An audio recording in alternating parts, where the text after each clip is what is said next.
Magandang umaga po sa inyong lahat. Ito na po ang aking nagawa.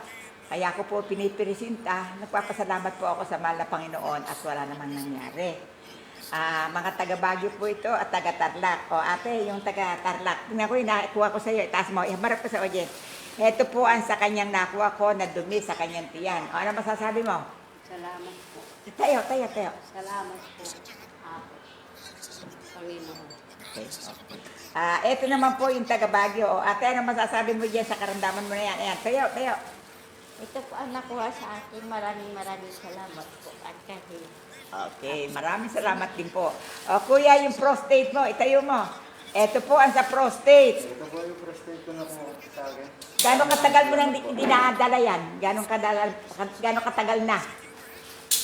Ito pa lang po na itong... Bago-bago pa lang. Ito pa lang po. Okay. Ano na, okay na? Okay na po. O, marap ka sa tao. O, magpasalamat tayo sa Panginoon. Maraming salamat po, Lord, sa pagkamag niya po pa rin sa akin po. Maraming salamat. Hindi na kayo babalik. Okay. Sabihin mo, salamat po, Diyos ko.